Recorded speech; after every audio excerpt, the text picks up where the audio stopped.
Hello my dear students, कैसे हैं आप सब। आज हम शुरू करने वाले हैं हमारा नया topic, effect of temperature on the resistance as well as on the resistivity. ठीक है, तो आज सारे टॉपिक डालिए। इफेक्ट ऑफ टेम्परेचर, मैं यहां लिख रहा हूं effect of temperature, effect of temperature किसके ऊपर? रेजिस्टेंस बढ़ा था ना last time. On resistance, on resistance and resistivity. सारा समझाया था मैंने, रेजिस्टेंस क्या होता है, रेजिस्टिविटी क्या होता है। आज टेम्परेचर का क्या इफेक्ट पड़ेगा रेजिस्टेंस और रेजिस्टिविटी के ऊपर, ये टॉपिक आज हम लोग पढ़ने वाले हैं। ठीक है, अब सबसे पहले रेजिस्टेंस का फॉर्मूला हमने डिराइव किया था। क्या डिराइव किया था, याद होगा, ml/ne² टाउ ए। सबको ये फॉर्मूला याद है, ml/ne² टाउ ए। किसका फॉर्मूला था? रेजिस्टेंस का। Is it clear? यहां पर सबसे पहले मैं स्टूडेंट्स बता देता हूं, m क्या होता है? m होता है mass of electron. Mass of electron. क्या होता है? l होता है length of the conductor. Length of conductor. कौन सी लेंथ? क्या विड्थ या लेंथ? उसकी हाइट, जहां से करंट फ्लो कर रहा है, across which the current flows, across which the current flows, जहां से करंट फ्लो कर रहा है, ये क्या है? वो लेंथ है। बात समझ गए? n क्या होता है जानते हैं? Free electron charge density. ठीक है, फ्री इलेक्ट्रॉन चार्ज डेंसिटी। क्या यही होता है? बिल्कुल। टाउ क्या होता है? Average relaxation time. सबको याद होगा। A is a area of cross section. A is area of cross section perpendicular to the direction of the current. Perpendicular to the direction of क्या? करंट। दोबारा समझ लो एक बारी। m होता है मास ऑफ इलेक्ट्रॉन, l होता है length of conductor across which the current flow, जहां से करंट फ्लो करता है उसको लेते हैं। n क्या लेते हैं? फ्री इलेक्ट्रॉन चार्ज डेंसिटी है ये। ठीक है, जो कि होता है number of electron per unit volume. कितने इलेक्ट्रॉन है वो होता है n। एक्चुअल में नंबर ऑफ इलेक्ट्रॉन नहीं है। e है चार्ज ऑन द इलेक्ट्रॉन। ठीक है, वो लिख देते हैं। e नहीं बताया मैंने, is a charge on electron. Charge on electron, जो कि पता है आपको कितना चार्ज होता है इलेक्ट्रॉन पे? चार्ज कितना होता है? 1.6 इंटू 10⁻⁻⁹ कूलम वो चार्ज। टाउ क्या है? Average relaxation time. और A is the area of cross section perpendicular to the direction of the current. इतनी कहानी समझ में आई? ये फॉर्मूला लास्ट टाइम हमने डिराइव किया था, आप लोगों को अच्छी तरह से याद होना चाहिए। अब यहां से अगर मैं इसको चेक करूं तो क्या मैं लिख सकता हूं इसको? r रो L/A। याद है, ये भी लास्ट टाइम हमने किया था। रो यहां पर क्या है? रो एक्चुअल में हमारे पास ये है। क्या? L बाहर निकाल दो। रो हमारे पास ये है, L बाहर निकाल देते हैं। तो ये तो है, थोड़ा अच्छा बना देता हूं ताकि आप लोगों को प्रॉब्लम ना हो, है ना। R is equal to ml upon, अलग से निकाल देता हूं ना, R is equal to ml upon ne² tau और a। ये वाला जो पार्ट है, ये वाला जो पार्ट है, दैट इज कॉल्ड रेजिस्टिविटी। इसकी कहानी पूरी बताई थी रेजिस्टिविटी की आपको। ठीक है, अगर मैं रेजिस्टिविटी का फॉर्मूला यहां से निकालूं तो रेजिस्टिविटी का फॉर्मूला निकलने वाला है क्या? m/ne² और क्या? टाउ। बात समझ गए? ये फॉर्मूला निकलने वाला है क्या? m/ne² tau. Is it clear? अब समझिएगा, फॉर्मूले हमारे पास आ गए। रेजिस्टेंस का फॉर्मूला हमारे पास है, मान लो ये या ये, और रेजिस्टिविटी का भी फॉर्मूला मेरे पास आ चुका है। अब सबसे पहले हमने क्या करना है? टेम्परेचर का क्या इफेक्ट होता है किसके ऊपर? रेजिस्टेंस के ऊपर और रेजिस्टिविटी के ऊपर। ठीक है, तो ये चीज है हमारी, क्या है? रेजिस्टिविटी है। मैं लिख देता हूं रेजिस्टिविटी। तो ये फॉर्मूले अगर आपको 100% पता होंगे तो आप आराम से क्वेश्चंस कर लेंगे। Is it clear? तो सबसे पहले शुरुआत करते हैं हम। आपने एक काम करिए, इसको मैं रिमूव कर रहा हूँ, ठीक है, इसका स्क्रीनशॉट ले लीजिए, रिमूव कर रहा हूँ बिकॉज ये सारी चीज़ें आपको पता है, ठीक है। इसको करते हैं हम रिमूव। अब करते हैं स्टार्ट। अब 3 पार्ट में डिवीजन कर रहा हूँ मैं, ठीक है। Effect of temperature on resistance और एंड रेजिस्टिविटी। सबसे पहला इफेक्ट करते हैं किसके ऊपर? कंडक्टर्स के ऊपर। किसके ऊपर स्टूडेंट्स? कंडक्टर्स के ऊपर। कंडक्टर्स की करते हैं बात। कंडक्टर्स क्या होते हैं? विच कंडक्ट इलेक्ट्रिसिटी, जिसके बहुत सारे ढेर सारे फ्री इलेक्ट्रॉन्स होते हैं, ठीक है। कंडक्टर्स के पास ढेर सारे फ्री इलेक्ट्रॉन्स होते हैं। सबसे पहली बात क्या हुआ, आपने टेम्परेचर इंक्रीज किया। क्या इंक्रीज किया स्टूडेंट्स? टेम्परेचर बढ़ाया कंडक्टर्स की फॉर्म में। दे आर हैविंग, अगर कंडक्टर्स में मेटल्स ले लूं मैं, ठीक है, मेटल्स अगर मैं ले लूं तो मेटल्स के पास 10⁻23 फ्री इलेक्ट्रॉन्स होते हैं। कितने होते हैं? फ्री इलेक्ट्रॉन्स होते हैं। इतने इलेक्ट्रॉन्स, बहुत सारे इलेक्ट्रॉन्स होते हैं फ्री, ठीक है। अब समझिएगा, टेम्परेचर बढ़ाया तो क्या हुआ? टेम्परेचर बढ़ाने के साथ कॉलिजन स्टार्ट हो गया। कॉलिजन जानते हैं किस किस का? इलेक्ट्रॉन्स का और कर्नल्स का। याद है, ये कर्नल्स थे, यहां इलेक्ट्रॉन था तो ये यहां जाएगा, ये कर्नल है तो ये इलेक्ट्रॉन फिर यहां जाएगा। तो क्या हो रहा है, ये जो कॉलिजन है ये शुरू हो गया। जब कॉलिजन तेज तेज इलेक्ट्रॉन करने लग गया कर्नल के साथ, समझिएगा ये कर्नल है, ये कर्नल, तो तेज तेज जब कॉलिजन होगा तो क्या होगा? एवरेज रिलैक्सेशन टाइम क्या हो जाएगा? कम हो जाएगा। समझे मेरी बात? जब कॉलिजन क्या होगा, टेम्परेचर बढ़ेगा तो ऑब्वियसली कॉलिजन से बढ़ेंगे। जब कॉलिजन्स बढ़ेंगे तो क्या होने वाला है? रिलैक्सेशन टाइम जो है, एवरेज रिलैक्सेशन टाइम वो कम होने वाला है। बिकॉज क्यों कम होने वाला है? बिकॉज इलेक्ट्रॉन्स आपस में क्या करने वाले हैं? They will what electrons do? Electrons क्या करने वाले हैं? इलेक्ट्रॉन्स बहुत फास्ट कॉलिजन करेंगे। किसके साथ? कर्नल्स के साथ। हमने पढ़ा थ्योरी में, जब वो फास्ट कॉलिजन्स करेंगे तो एवरेज रिलैक्सेशन टाइम स्टूडेंट्स कम हो जाएगा। अगर एवरेज रिलैक्सेशन टाइम कम हो गया तो क्या होने वाला है? Let's check. रेजिस्टेंस की बात करते हैं। रेजिस्टेंस में अगर एवरेज रिलैक्सेशन टाइम कम हो गया तो टाउ तो नीचे ही है, रेजिस्टिविटी में भी टाउ नीचे है। बात समझिएगा। अगर टाउ की वैल्यू क्या हो रही है? क्या हो रही है? कम हो रही है, बिकॉज ज्यादा कॉलिजन की वजह से टाइम वो उसको कम लग रहा है कॉलिड करने में। अगर टाउ की वैल्यू कम हो रही है तो इस रिलेशन से अगर टाउ की वैल्यू कम हो रही है तो ओवरऑल रेजिस्टेंस की वैल्यू बढ़ रही है या नहीं बढ़ रही? इज इट क्लियर और नॉट? देख लो भाई, अगर टाउ की वैल्यू और कम हो जाएगी तो रेजिस्टेंस की वैल्यू तो बढ़ेगी क्योंकि इनवर्सली है। यहां पर भी रेजिस्टिविटी केस में भी टाउ क्या है? डिनोमिनेटर में है। टाउ की वैल्यू डिक्रीज करेगी यहां पर भी, तो रेजिस्टिविटी भी क्या होगी? इनक्रीज होगी, लाइक द रेजिस्टेंस। ये कहानी डियर स्टूडेंट्स आपको समझ में आनी चाहिए, ठीक है। तो कॉलिजन का केस था, तो मैं यहां बना देता हूं फिर भी, ठीक है ना, बना देता हूं ताकि आपको किस थ्योरी से पता चला, इससे पता चला ये जो टाउ है ना, ऐसे ये कहानी आपको पता चली। टाउ 1 टाउ 2 है ना, इलेक्ट्रॉन यहां से यहां पहुंच गया, यहां से यहां पहुंच गया, ये कहानी है सारी यहां पर। तो रिलैक्सेशन टाइम का तो आपको कहानी समझ में आ गई। अब क्या किया, एक और फैक्टर यहां काम कर रहे हैं। अगर आप टेम्परेचर बढ़ा रहे हो, तो नंबर ऑफ इलेक्ट्रॉन्स क्या हो रहे हैं भाई? उसके पास तो फ्री इलेक्ट्रॉन्स बहुत है ना मेटल्स के पास, तो नंबर ऑफ फ्री इलेक्ट्रॉन्स बढ़ रहे हैं भाई, because number of free electrons मतलब नंबर ऑफ फ्री इलेक्ट्रॉन्स का मतलब फ्री इलेक्ट्रॉन डेंसिटी बढ़ रही है। इलेक्ट्रॉन्स आयोनाइजेशन हो रहा है, इलेक्ट्रॉन्स का आयोनाइजेशन हो रहा है इलेक्ट्रॉन्स का, ठीक है। तो मैं बोल देता हूं, अगर आपने टेम्परेचर बढ़ाया तो एक और चीज हो जाएगी, आयोनाइजेशन हो जाएगा इलेक्ट्रॉन्स का। मतलब इलेक्ट्रॉन्स बाहर आना शुरू कर देंगे। कैसे आयोनाइजेशन? मतलब the energy required to overcome the force of attraction, या to overcome the force of attraction between the outer electron and the nucleus. Outer electrons को ओवरकम कर दोगे, बाहर निकाल दोगे, तो आयोनाइजेशन हो गया, इलेक्ट्रॉन छूट गया वहां से, ठीक है।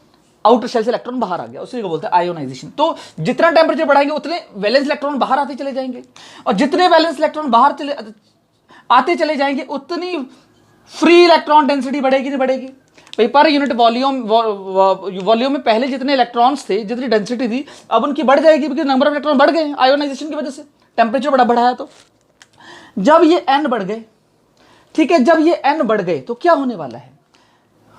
ये n फैक्टर क्या करेगा? चेक करिए क्या करेगा। n डिनोमिनेटर में, n डिनोमिनेटर, n क्या करेगा? n अगर बढ़ेगा तो रेजिस्टिविटी क्या होगी? कम हो जाएगी, बिकॉज n फैक्टर डिनोमिनेटर में इनवर्सली है।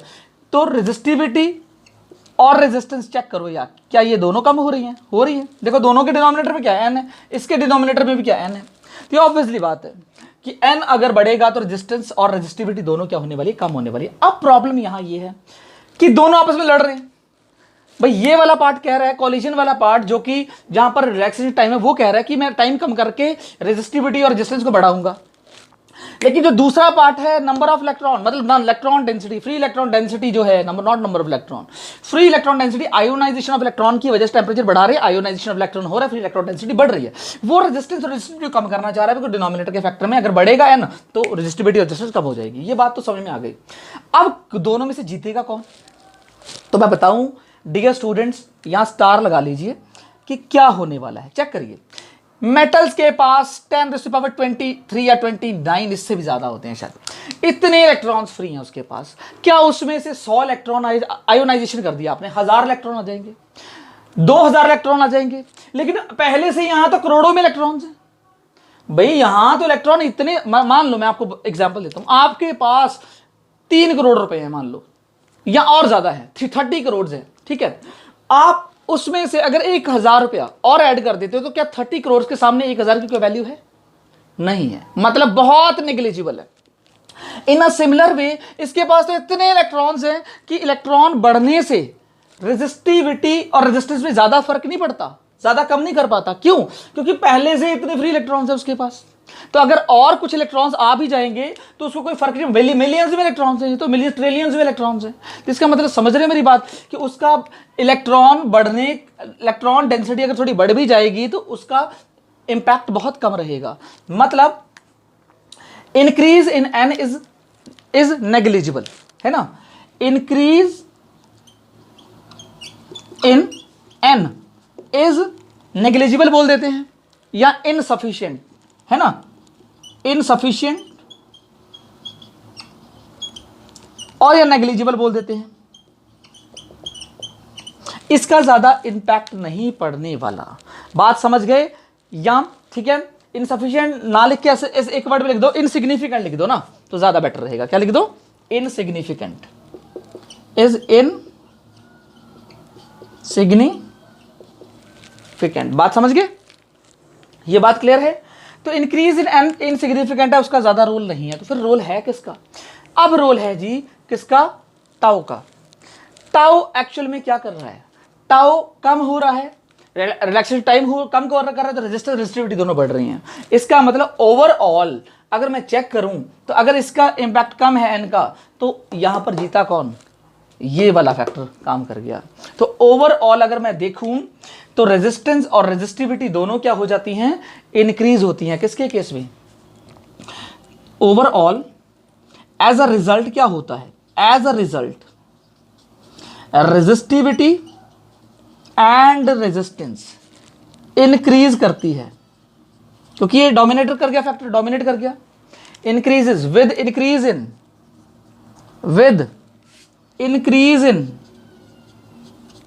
इंक्रीज इन टेम्परेचर, क्योंकि भाई इसका तो रोल हो गया इनसिग्निफिकेंट, इसका तो काम नहीं रहा, क्योंकि बहुत सारे फ्री इलेक्ट्रॉन्स है, तो अब उसमें कोई जरूरत पड़ने वाली नहीं है। ठीक है, अब रोल किसका रह गया? इसका रह गया। तो ये ओवरऑल उसको बढ़ा देगा, रेजिस्टेंस रेजिस्टिविटी को, इसलिए एन का रोल इनसिग्निफिकेंट है इस जगह।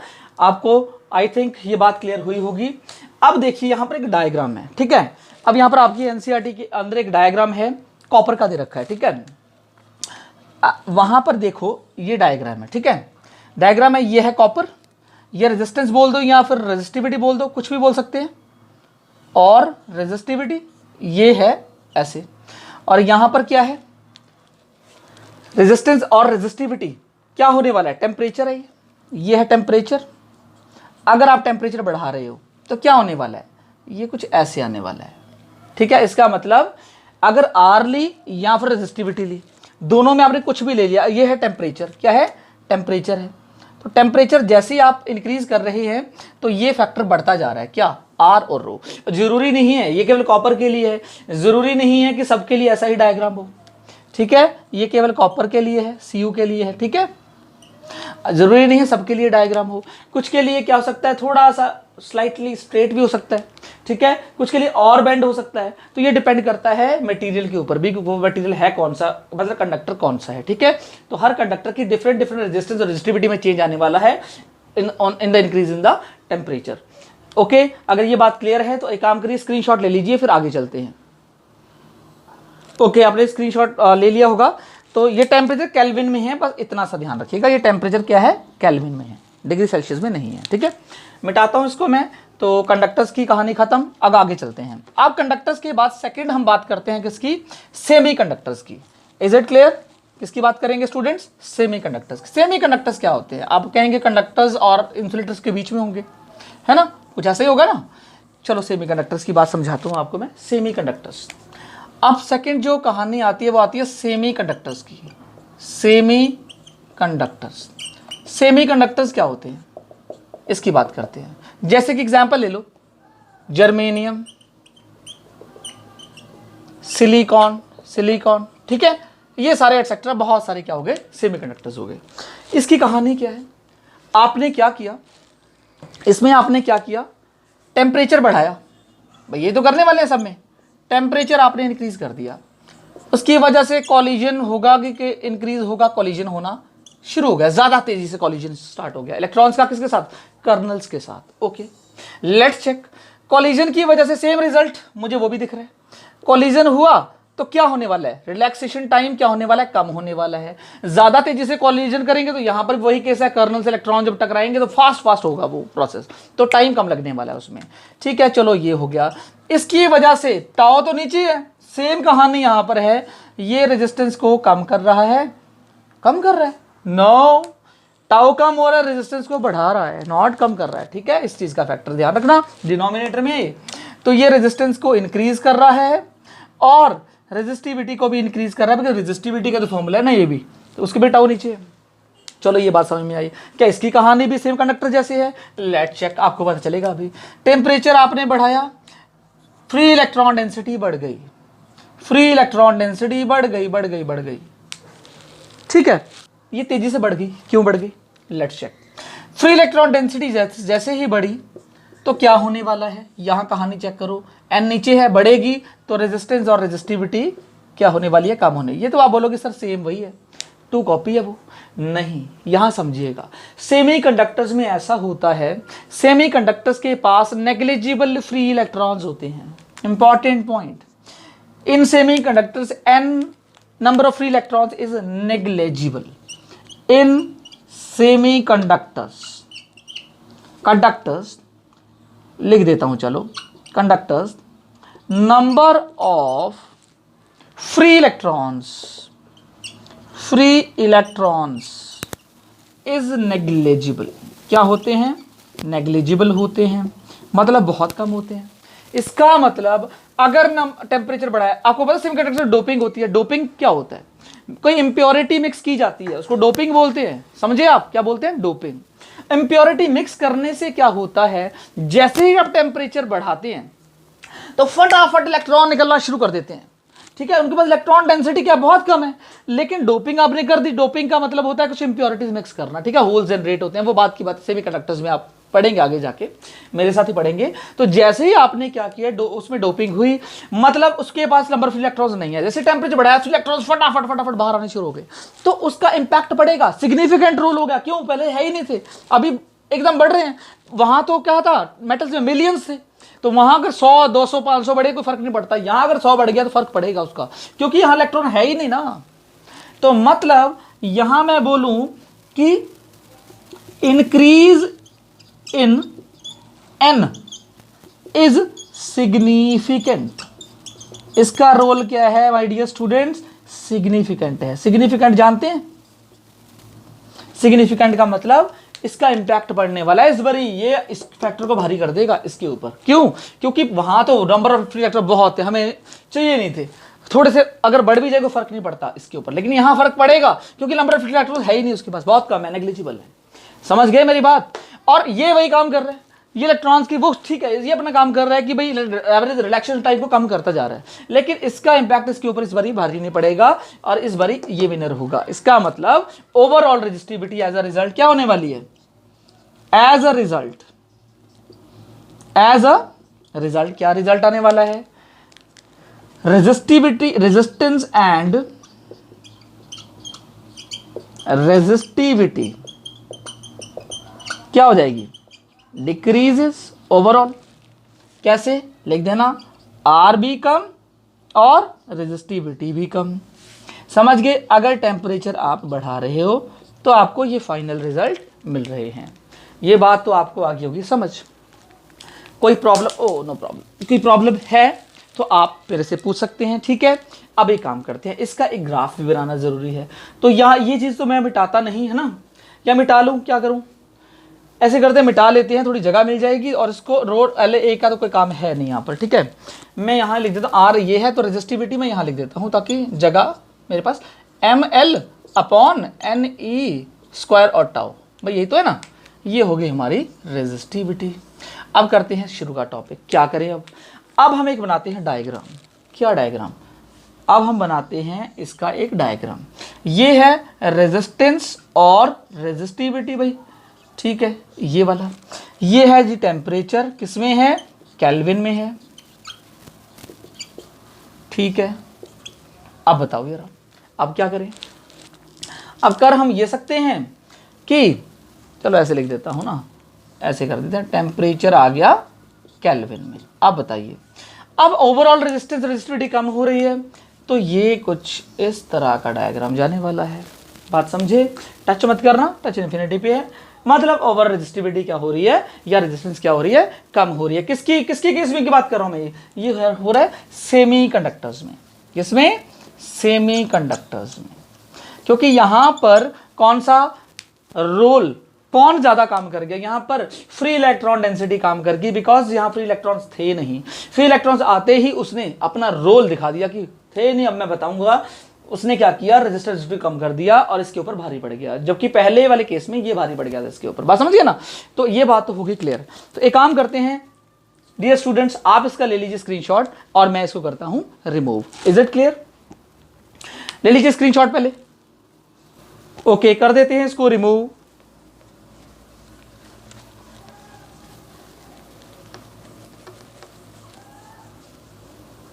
इफेक्ट ऑफ टेम्परेचर, ये टॉपिक अभी रिमूव नहीं करना, बिकॉज आज इसी का ही टॉपिक चलने वाला है हमारा सारा, ठीक है।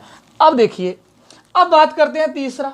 तीसरा कौन है भाई? हमने क्या पढ़ लिया? कंडक्टर्स। हमने क्या पढ़ लिया? सेमीकंडक्टर्स। अब तीसरा कौन रह गया बताओ? Not insulators. नॉट इंसुलेटर्स, ये बचा एलॉयज। इसके बारे में पढ़ना है क्या? एलॉयज। एलॉयज आप देखते हैं मैग्नीन। एलॉयज के एग्जाम्पल याद रखिएगा। क्या? मैंगनीन हो गया, मैंगनीन एलॉय तो है। और एलॉय बताओ, कोई ऐसा एलॉय आपको पता हो? मैंगनीन हो गया, और बहुत सारे एलॉयज हैं जो याद आएगा, अभी लिख लेते हैं यहाँ पर, ठीक है। एलॉयज, एलॉयज में क्या होता है जनरली? रेजिस्टेंस और रेजिस्टिव, टेम्परेचर बढ़ा रहे हो, चलो एलॉयज की वही कहानी करते हैं। टेम्परेचर आपने बढ़ा दिया, ठीक है, कॉलिजन्स बढ़ गए, कॉलिजन्स बढ़ गए, ठीक है, ये बढ़ गए, फटाफट होने लगे कॉलिजन्स। जब फटाफट कॉलिजन होने की वजह से टाउ डिक्रीज हो गया। ये बात अब कहानी सबको समझ में आ गई। टाउ डिक्रीज हो गया तो ऑब्वियसली इस फैक्टर से, अरे वो फैक्टर मिटा दिया क्या मैंने? R = ml/NE² टाउ A, यही तो है ना। तो और रेजिस्टिविटी हम जानते हैं, लिख लेते हैं, चलो वैसे लिखने की जरूरत नहीं है, Na² टाउ, ये तो है। अब देखो जरा, अब यहाँ पर टाउ अगर डिक्रीज करा तो ऑब्वियसली रेजिस्टिविटी तो इंक्रीज, और रेजिस्टेंस भी क्या होने वाली है? इंक्रीज। अब ये बार बार नहीं बता रहा आपको, है ना। अब क्या हुआ? टेम्परेचर बढ़ा तो ये भी काम वही होगा। Number of free electrons, not free electrons, free electron density, वो क्या होगी? बढ़ेगी। जैसे बढ़ेगी तो रेजिस्टेंस और रेजिस्टिविटी क्या हो जाएगी? कम हो जाएगी। ये कहानी तो आपको बिल्कुल क्लियर हो गई। जब रेजिस्टेंस रेजिस्टिविटी कम हो गई तो एक्चुअल में ये कम कर रहा है, ये बढ़ा रहा है, ये इक्वल है। एक्चुअल में इनका जो इंपैक्ट है वो क्या है? इक्वल है। जितना ये कम कर रहा है ना, उतना ये बढ़ा रहा है इस केस में। तो रेजिस्टेंस और रेजिस्टिविटी नियरली सेम है। तो टेम्परेचर अगर आपने बढ़ाया तो रेजिस्टेंस एंड जो रेजिस्टिविटी है वो नियरली क्या होने वाली है? सेम होने वाली है। आप मेरी बात समझ रहे हैं या नहीं समझ पा रहे? समझ पा रहे हैं तो दैट इज वेरी गुड, ठीक है, नियरली सेम है। ओके, इसका मतलब अगर मैं इसका ग्राफ प्लॉट करता हूं तो ग्राफ आपको यहां मिलने वाला है। इसका ग्राफ ये है R, यहां लिख देता हूं थोड़ा पास में, R, और ये हो गई आपकी, और ये टेम्परेचर हो गया आपका, ठीक है, केल्विन में, और ऐसे कर लेते हैं इसको। और ये जो ना, ये नियरली मान लो यहाँ पर इतनी है तो इतनी ऐसे रहेगी, थोड़ी सी ना, थोड़ा सा ऐसा, मतलब पूरा नहीं, इस तरह से रेजिस्टिविटी आपकी रहेगी किसकी, किसकी, एलॉयज की। तो मैंने एक एलॉय बोला था आपको बताने के लिए, जरा बताओ एलॉय कौन सा है, कोई भी एलॉय बता दो मुझे। है मैग्नीन तो है ही है, मैग्नीन के अलावा कुछ पता है एलॉय? मैग्नीन हो गया और nichrome, nichrome nichrome nichrome is alloy, nichrome is alloy. ठीक है, एक काम करो, आप इसका ले लो स्क्रीनशॉट, ठीक है, एटसेट्रा लिख दूं, इसका ले लो स्क्रीनशॉट, और एक काम करते हैं, मैं रिमूव करता हूं इस टॉपिक को। तो अगर आपने कर लिया हो तो रिमूव करते हैं।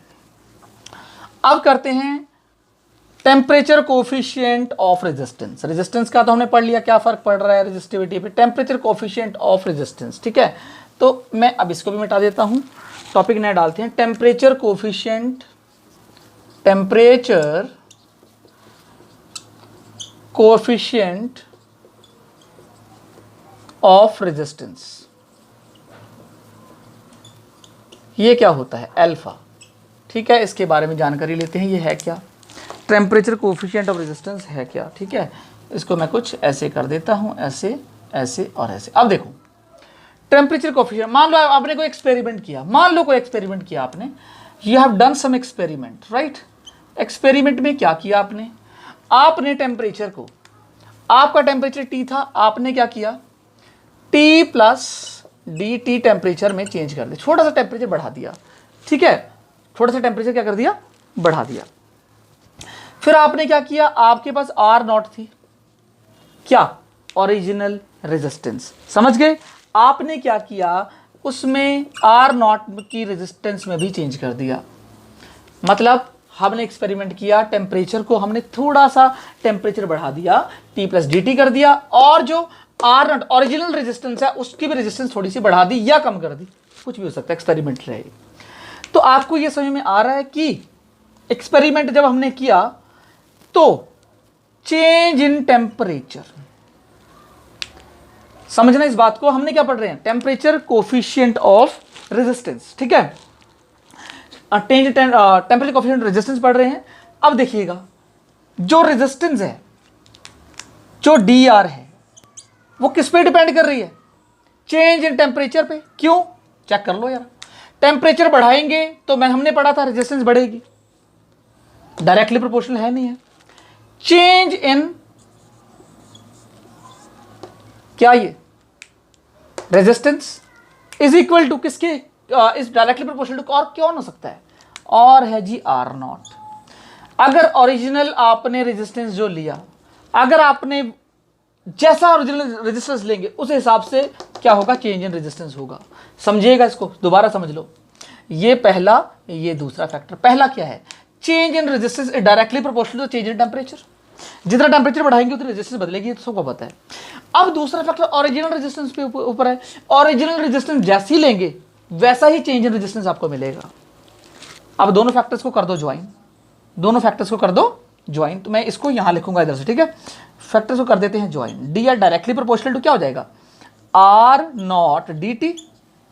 बात समझे, आपको पता है प्रोपोर्शनैलिटी साइन हटता है तो एक कोफिशिएंट आता है, ठीक है, तो वो कोफिशिएंट कौन है, dr is equal to alpha R0 dt। That is very very important relation, that is very very important.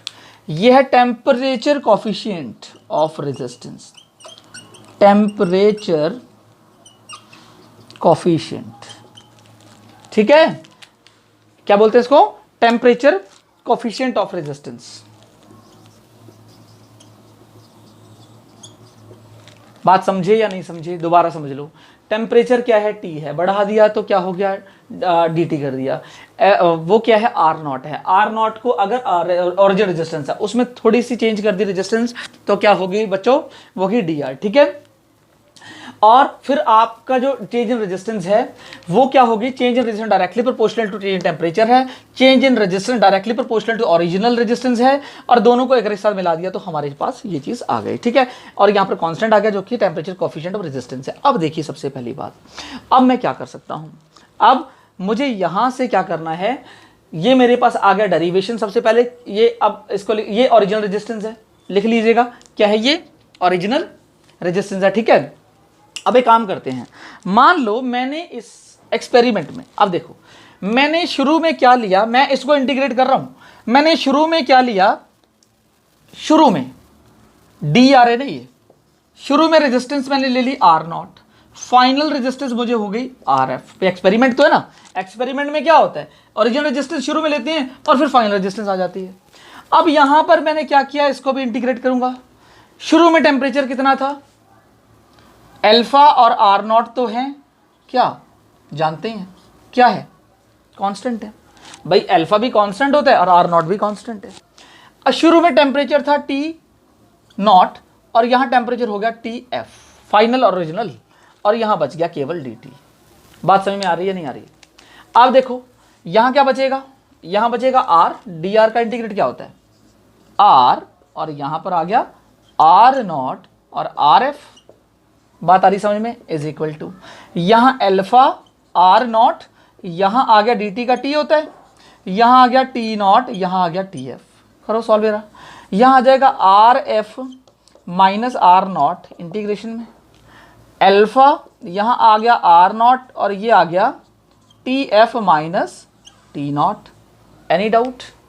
अब सबसे पहली बात, जब ये चीज आ चुकी है तो आप क्या करेंगे, इसको थोड़ा ओपनली कर लेते हैं, ठीक है। ओपन करते हैं, क्या आएगा, ओपन करेंगे तो आने वाला है R F is equal to, मैं आर नॉट इधर लेके जा रहा हूं तो आर नॉट हो गया माइनस का यहां प्लस में, यहां ओपन कर लेते हैं इसको, प्लस क्या आ जाएगा alpha R naught T F, ठीक है, minus alpha R naught T naught. इतनी कहानी समझ में आई? अब बताओ यहां से मैं क्या कर सकता हूं, क्या मैं आर नॉट कॉमन ले सकता हूं तीनों में से? यस मैं ले सकता हूं आर नॉट कॉमन। तो इसकी जो वैल्यू आने वाली है वो आने वाली है R F is equal to R naught ले लो आप कॉमन, ठीक है। कहानी समझ में आ रही होगी। यहां से आर नॉट यहां से चला गया, आर नॉट यहां से चला गया। एक काम करता हूं, इन दोनों से, देखो मेरी बात समझो, आर नॉट सबसे कॉमन, तो पहले मैं लिख दूं क्या उसको, लिख देता हूं, नहीं जगह कम ना हो जाए, चलो मैं लिख देता हूं, आपको कंफ्यूज ना हो जाना। अल्फा तो है, आर नॉट बाहर तो टी एफ बचा, माइनस अल्फा तो है अभी, आर नॉट बाहर तो टी नॉट बचा। इतनी कहानी समझ में आ गई। अब एक काम करता हूं, देखो R F is equal to R naught, फिर एक और कॉमन लेने वाला हूं मैं, 1 प्लस यहां से कॉमन ले लेता हूं T alpha, sorry alpha common ले लेते हैं। तो अल्फा जब आप कॉमन लेंगे तो आपको क्या मिलने वाला है, आपको ब्रैकेट में मिलने वाला है T F minus T not, final temperature minus initial temperature. समझ में आ गई? जब आपको ये मिल गया final temperature minus initial temperature, तो समझिए बोर्ड दिख रहा है, साफ क्लियर दिखना चाहिए। अब यहां इंपॉर्टेंट रिलेशन निकलने वाली है, आर नॉट मतलब ये है आर एफ, फाइनल जो रेजिस्टेंस है। डियर स्टूडेंट्स ये आ गया 1 प्लस अल्फा तो हो गया ये, और T F minus T not को चेंज इन टेम्परेचर लिख सकता हूं क्या मैं, डेल्टा टी। डेल्टा टी बहुत इंपॉर्टेंट रिलेशन है ये, ध्यान दीजिए इसको, इसको मैं मानता हूं that is third important relation. इसको फर्स्ट मान लेते हैं ना, उसको छोड़ो, है ना, इसको फर्स्ट मानते हैं। ये तो दोनों फैक्टर्स काम कर गए, ये स्मॉल 1 है, ये स्मॉल 1 और ये स्मॉल 2 है, ठीक है। हमारे पास ये रिलेशन आ गई, क्या आ गई, R F is equal to R naught 1 plus alpha delta T. मैं क्या करूं इसको, आप एक काम करो, इसका स्क्रीनशॉट ले लो, मैं इसको रिमूव कर देता हूं फिर, है ना, स्क्रीनशॉट ले लो एक बारी। अब देखो मैं ना, देखो मेरी बात सुनो, स्क्रीनशॉट अगर ले लिया ना तो ये वाला पार्ट मैं रिमूव कर रहा हूं, थोड़ा सा रिमूव करूंगा। कौन सा पार्ट, डियर अल्फा नॉट, यहाँ ये नहीं, चलो ये रिमूव कर देता हूं ना, जो टेम्परेचर बढ़ा दिया था ये कर तो लिया आपने, तो ये पार्ट रिमूव कर देता हूं इतना सा ना, मतलब हमारे पास ये इक्वेशन तो रहेगी। चलो अब देखो क्या हुआ यहाँ पर, आपको पता है ना आर का फॉर्मूला आपने पढ़ा हुआ है, मैं अलग से लिख देता हूँ। आर का फॉर्मूला क्या पढ़ा है, रो एल अपॉन ए पढ़ा है ना, बस इसी का काम है। अब यहाँ ये आर एफ है ना, तो पहले इसको लिख दूँ। देखो यहां से शुरू कर रहा हूं, ध्यान देना, इसके बाद ये वाला कॉन्सेप्ट है, ठीक है। इसको बड़ा सा ये कर देते हैं, ये बहुत इंपॉर्टेंट है ये वाला। अब इसके बाद आर एफ को क्या लिख सकता हूं मैं, रो, तो रो तो चेंज नहीं होगी, रो लिख दिया इसको रो, फिर एल, एल बताओ, रो एल अपॉन ए, ये फॉर्मूला होता है रो एल अपॉन ए, तो ये हो गया रो एल अपॉन ए और रो एल अपॉन ए, हाँ रो एल अपॉन ए है ना ये, तो अब मेरी समझना, अब रो यहां पर है ये फाइनल, ठीक है, और एल हो गया रो एल अपॉन ए, और इसका फॉर्मूला आर नॉट का क्या होगा, ओरिजिनल है, तो रो एल अपॉन ए इसका भी होगा, लेकिन ये होगा ओरिजिनल। अब देखो यहां पर क्या बचा, 1 प्लस अल्फा डेल्टा टी बचा नहीं बचा? अब देखते हैं, एरिया से एरिया कैंसिल, एल से एल कैंसिल, तो आपके पास एक और फॉर्मूला आ गया, final rho is equal to initial resistivity 1 plus alpha delta T, that is again important. समझ गए? पहली ये, दूसरी ये। एक और रिलेशन निकालो, अल्फा निकालो, अल्फा भाई इस यहां से निकालो। चलो आप लोगों को काम देता हूं मैं, अल्फा मुझे चाहिए, टेम्परेचर कोफिशिएंट ऑफ रेजिस्टेंस मुझे इसकी वैल्यू चाहिए। चलो निकाल के दिखाओ। इससे मैंने बोला इससे निकाल दो, तो एक काम करते हैं, इसी से निकालते हैं, ठीक है। इसको मिटा देता हूं मैंने, आपने ले तो लिया स्क्रीनशॉट।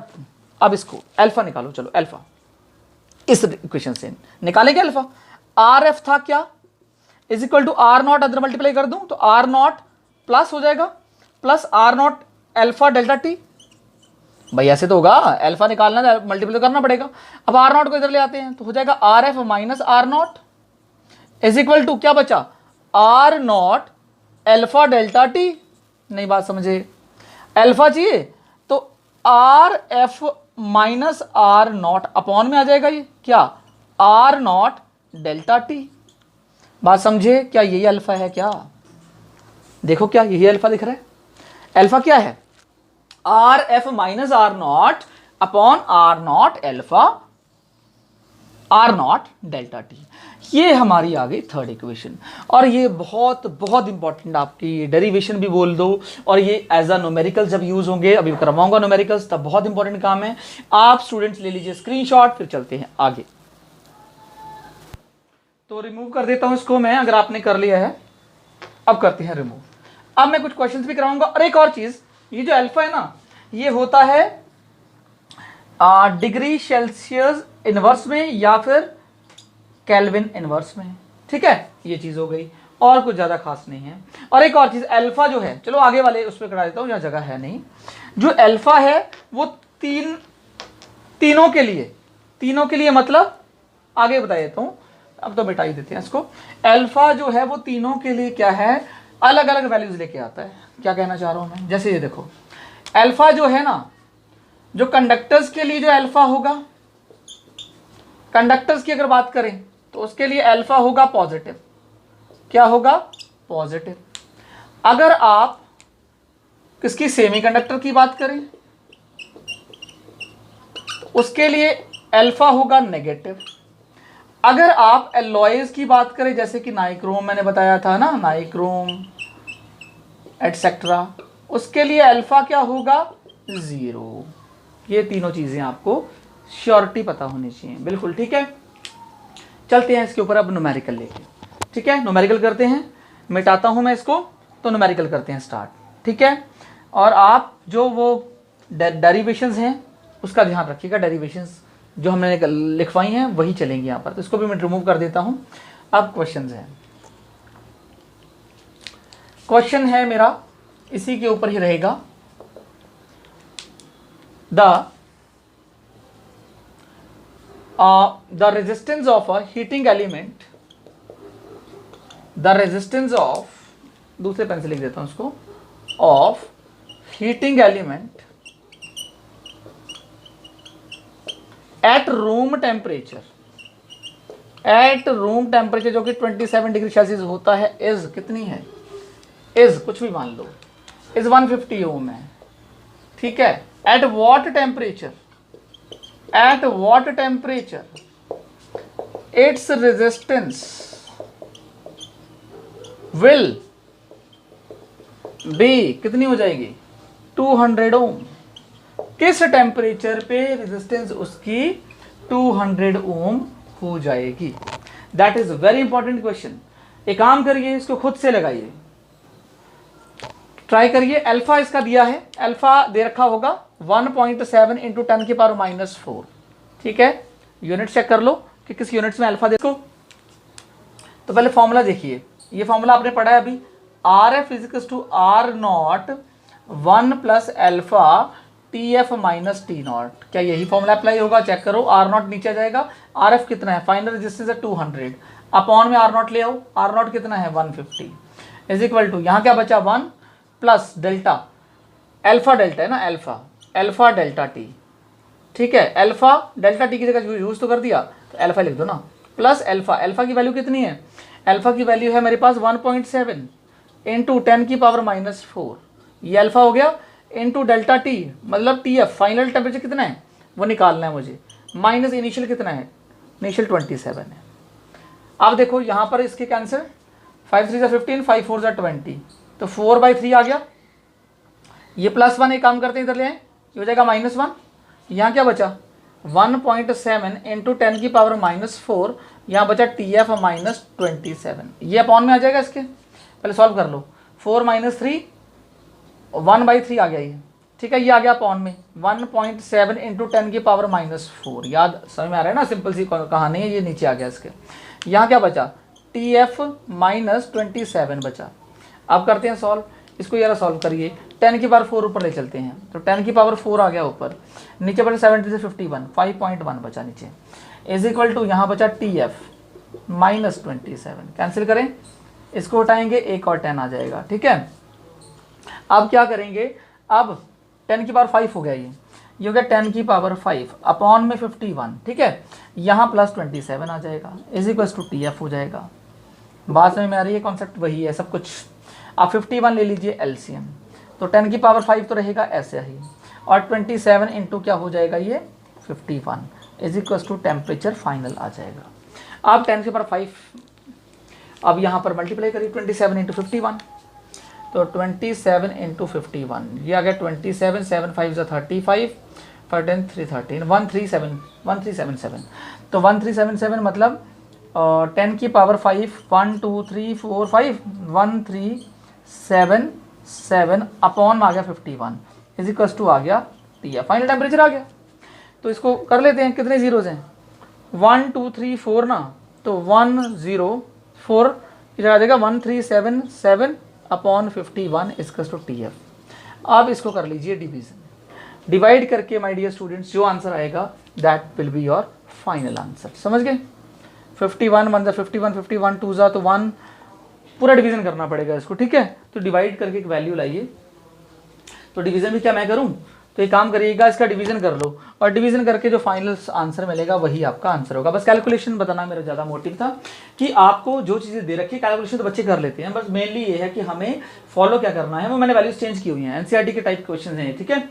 बस देखो क्या गिवन है, किस कौन सा फॉर्मूला एप्लीकेबल होगा और क्या फाइनल आंसर मिलेगा, इसको डिवीजन कर लेने, ये आंसर फाइनल आंसर दे देना और उसको लिख देना, जो फाइनल आंसर आएगा डिग्री सेल्सियस इनवर्स, समझ गए, डिग्री सेल्सियस इनवर्स। तो इसको डिवाइड करके आप आंसर चेक कर लेना, ओके। तो एक काम करो, स्क्रीनशॉट ले लो इसका। तो इसका एक्चुअली आंसर अराउंड आएगा 1978 पॉइंट आई थिंक 0.78 है ना, 198778 नहीं सॉरी 0.78 है ना, 1987.78। एक्चुअली में ये कैलकुलेटेड कर लिया करो, कैलकुलेशन तो है, ठीक है। एक काम करते हैं, इसको करते हैं रिमूव, नेक्स्ट क्वेश्चन करते हैं आप, ठीक है। अब नेक्स्ट क्वेश्चन लगाते हैं।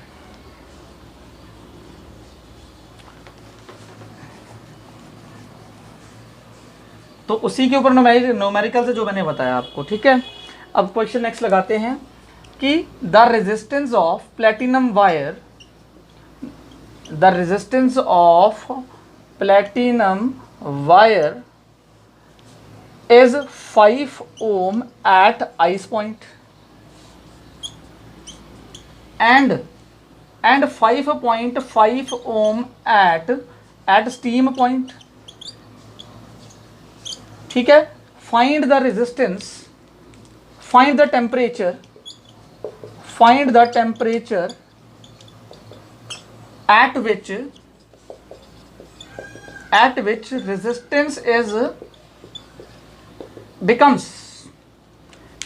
resistance becomes कितनी बन जाए 5.8 ओम। क्वेश्चन है एनसीईआरटी टाइप।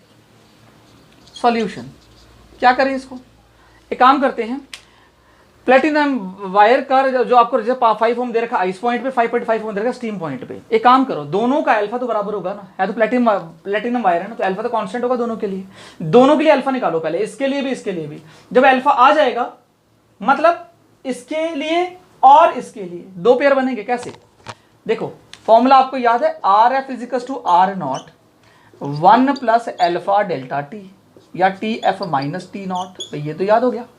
एक काम करो, शुरू में फाइनल रेजिस्टेंस देखो, शुरू में 5 है, फिर 5.5 हो गई, आइस पे अलग स्टीम पे अलग, तो आर एफ की जगह, ये आइस स्टीम की बात कर रहा हूँ, आइस और स्टीम वाले का, ठीक है। अब उसमें क्या होगा, तो ये तो आ गया 5.5 इज टू ओरिजिनल है 5, 1 प्लस एल्फा, एल्फा मैं बोल रहा हूँ दोनों के लिए अलग से निकालो, या एल्फा का डायरेक्ट फॉर्मूला भी है मेरे पास, उससे निकाल लेते ज़्यादा बेटर रहता। चलो इससे भी निकाल लो। टी एफ कितना है, फाइनल टेम्परेचर कितना है, the resistance of A platinum wire eight ice point is इतना, और स्टीम पॉइंट, तो फाइनल टेम्परेचर तो स्टीम पॉइंट ही है, और आइस वाला ओरिजिनल आइस है, तो आइस पे टेम्परेचर कितना रहता है, 0। बात समझ गए।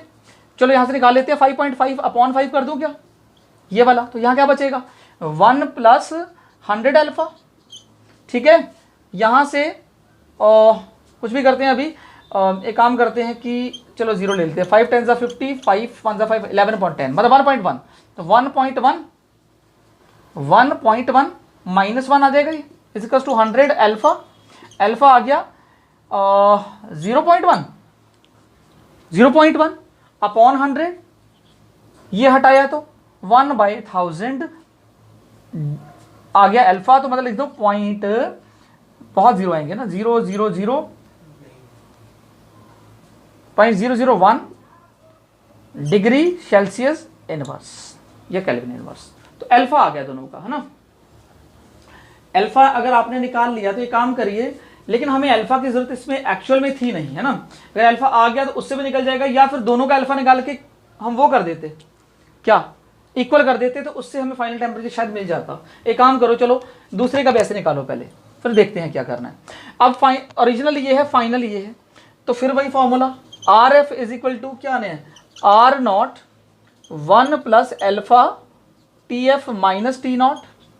अब देखो आर एफ कितना है, फाइनल 5.8 है, is equal to R naught कितना है, 5 है, 1 प्लस एल्फा नहीं पता, तो एल्फा यहां से ले लेते ना, यहां से हमें अल्फा थोड़ी, अल्फा चलो मिल गया, चलो अल्फा से भी काम चलेगा लग रहा है। और ये फाइनल टेम्परेचर कितना है, फाइनल टेम्परेचर है इसका हमें पता करना है, फाइनल टेम्परेचर हमें पता करना है, माइनस, ठीक है काम चल जाएगा, फाइनल टेम्परेचर पता करना है, और ओरिजिनल टेम्परेचर कितना है, वो 0 है। बात समझ में आ रही है, नहीं समझ में आ रही, शुरू में आइस वाला पॉइंट है ना, तो आइस वाले से और इसमें लिया ना, इसका टेम्परेचर पता करना है कि कितने टेम्परेचर पे ये होगा, तो 5.8 अपॉन में आ जाएगा 5 इज इक्वल टू क्या बचा, 1 प्लस एल्फा, एल्फा की वैल्यू मेरे पास है 1/1000 ही लगा दूं क्या, चलो 1/1000 देख लो चाहे, और टी एफ यहाँ केवल बचा ना, टी एफ ही तो बचा, लिख दो टी एफ, ठीक है। एक काम करते सॉल्व करते हैं, ये 0, 5 10 50, 5 1 अरे 5 से काट रहा हूँ, 58/50, 25, 5 2 2 4 2 9 18, 29/25। एक काम करते हैं -1 कर लेते हैं, उधर बचा टी एफ बाई 1000, ठीक है। एक काम करो 25 ले लो एलसीएम, क्या बचा 29 माइनस 25, सीधा 4 लिख दूं एलसीएम। अब इज इक्वल टू क्या बचा, टी एफ अपॉन 1000 बचा। अब आप देखो आता तो होगा, 25 4 जा 100, 40 44 जा कितना होता है, 160 डिग्री सेल्सियस भी आपको क्या मिलने वाला है, आपको 5.8 ओम रेजिस्टेंस मिले। दोबारा समझ लो फटाफट, आइस पॉइंट देखो, आइस पॉइंट है, स्टीम पॉइंट है, दोनों से रिलेशन से अल्फा निकाला, उसी अल्फा को यूज कर लिया इस ओरिजिनल लेके, फाइनल ये लेके, अल्फा जैसे यूज किया हमारे पास फाइनल टेम्परेचर 160 डिग्री सेल्सियस आ गया। एक काम करिए बच्चों, इसका ले लीजिए स्क्रीनशॉट, फिर चलते हैं आगे। तो स्टूडेंट्स इसको करता हूं मैं रिमूव, ठीक है।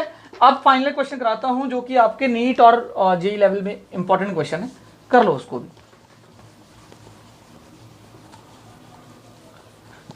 अभी करते हैं फाइनल क्वेश्चन। मान लो मेरे पास क्या है, मेरे पास एक कंडक्टर है, ठीक है, क्वेश्चन है मेरे पास एक है ये कंडक्टर, ठीक है, ये कंडक्टर है, और मेरे पास एक और इसी की लेंथ का एक और कंडक्टर है, ठीक है, दोनों की लेंथ है मेरे पास L, ठीक है, इसकी भी लेंथ है L। मान लो ये किसी अलग उसका है और ये कुछ और है, अलग अलग चीजें हैं दोनों, ठीक है, अलग अलग चीजें मतलब कॉपर है, कोई सिल्वर है, इसका भी एरिया A है, इसका भी एरिया A है, ठीक है। इसकी रेजिस्टिविटी है ρ1, क्यों अलग है ना दोनों, इसकी रेजिस्टिविटी है ρ2, समझ गए, ये चीजें हो गई।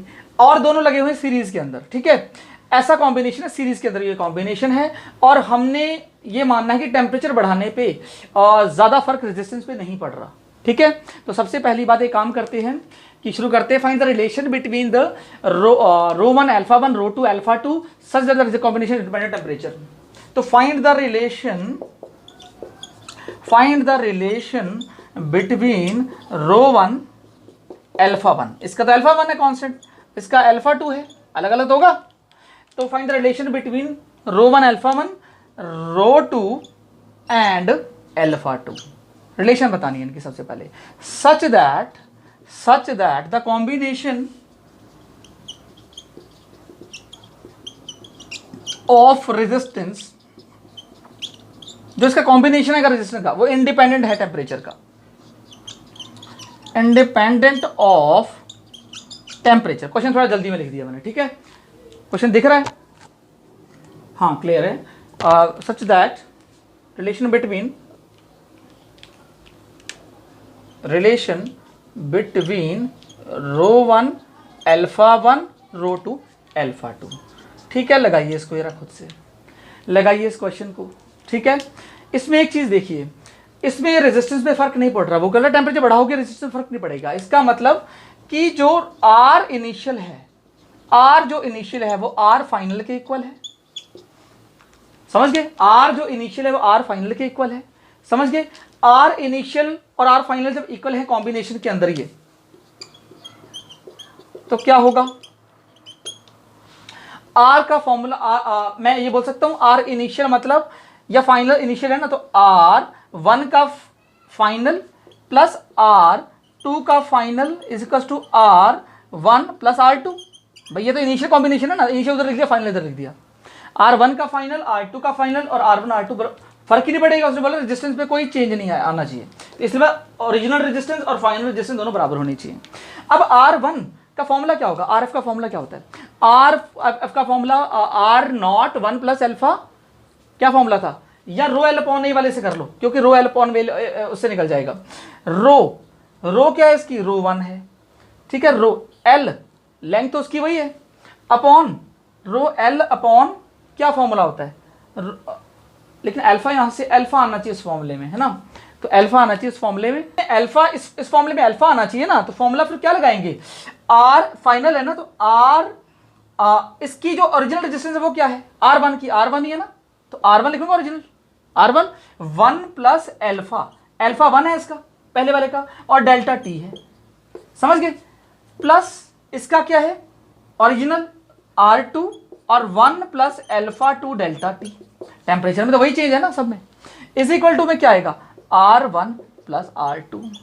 अब करते हैं इसको, क्या करें, इसको करते हैं सॉल्व, तो ये आ गया R one plus R one alpha one delta T plus R two alpha two delta T is equal to क्या बचा, R one plus R two. जब ये बचा तो आपको दिख रहा होगा साफ, आर वन आर टू और आर टू कैंसिल। अब मुझे आर वन नहीं चाहिए, यहां पर आर वन तो नहीं चाहिए ना, बोले नहीं उसने, रो में चेंज करो, तो आर वन का फॉर्मूला क्या आ जाएगा, rho one L upon A, समझ गए, is it clear, rho one L upon A, और यहां पर डेल्टा टी भी है, तो क्या डेल्टा टी कॉमन ले लें, may be delta T common ले लें, इज इट क्लियर। तो डेल्टा टी अगर कॉमन ना भी ले तो भी काम चलेगा, ले लेते चाहे कॉमन, चलो रहने दो चाहे, डेल्टा टी ले लो, ठीक है। प्लस यहां पर क्या होगा, आर टू की जगह rho two L upon A, length तो एरिया दोनों का बराबर है, बस रो वन रो टू अलग अलग है, into delta T is equal to आ गया जीरो, इज इक्वल टू आ गया जीरो। तो क्या नेगेटिव में आंसर आएगा, ये मैं यहां कर दूं, तो यहां कर दूं, इस बात को यहां कर देते हैं, ठीक है, अब जगह कम है, तो क्या हम करते हैं, rho one L upon A is equal to delta T भी है ना, delta T is equal to, मैं लिख दूं माइनस रो टू, उधर जाएगा तो माइनस तो होगा, rho two L upon A delta T से डेल्टा टी कैंसिल, समझ गए, एरिया से एरिया कैंसिल, एल से L cancel, rho L upon A सब कुछ कैंसिल, राइट। तो एक काम करते हैं, सब कुछ कैंसिल हो गया तो क्या बचा, क्या फिर, rho one plus rho two is equal to zero. हमें क्या बताना, find the relation between rho one. Actually में क्वेश्चन करते हुए देखो यहाँ पर अल्फा नहीं है, और अल्फा देखो यहाँ पर था अल्फा, तो अल्फा मैंने लिखा नहीं, इसका मतलब यहाँ पर एक अल्फा भी तो आना है। तो एक काम करते हैं, यहाँ पर पहले अल्फा लगाता हूँ, यहाँ से अल्फा गायब हो गया, देखो R1 की जगह तो मैंने पुटअप कर दिया डेल्टा टी भी, और अल्फा वन का है तो अल्फा वन यहाँ कर देते हैं, यहाँ पर भी R2 की जगह ये पूरी चीज आ गई, और यहाँ α2 यहाँ पर भी नहीं लिखा था, तो α1 α2 तो लिखना भाई जरूरी है। अब समझ क्या, ये चीज हम मिस कर दी थी मैंने। अब करते हैं, अब α1 बचा यहाँ, और क्या बचा, ρ1 L upon A into delta T, और उधर गया तो माइनस हो गया α2 और ρ2 upon A into delta T. अब कटेगा सारा, डेल्टा टी से डेल्टा टी, A से A, L से, और L रो L है ना, ये L भी है, L से L कट गया, क्या बचा आखिर में बचा α1 ρ1 इज इक्वल टू माइनस α2 ρ2, या बोल दूं α1 ρ1 प्लस α2 ρ2 बराबर में 0 इज इक्वल टू में 0। तो ध्यान रखिए जब कैलकुलेशन करें तो आपको क्या है, एक भी चीज आपने मिस कर दी तो कैलकुलेशन में आंसर प्रॉब्लम आ जाएगी। बहुत अच्छा क्वेश्चन था आज का। और फाइनली आज हमारी ये क्लास होती है यहाँ पर ओवर। आज हमने टॉपिक कर लिया बिल्कुल फिनिश, राइट। नेक्स्ट टाइम जो हम करेंगे आप मेहनत करते रहिए, ओके, और टेक केयर एंड बाय।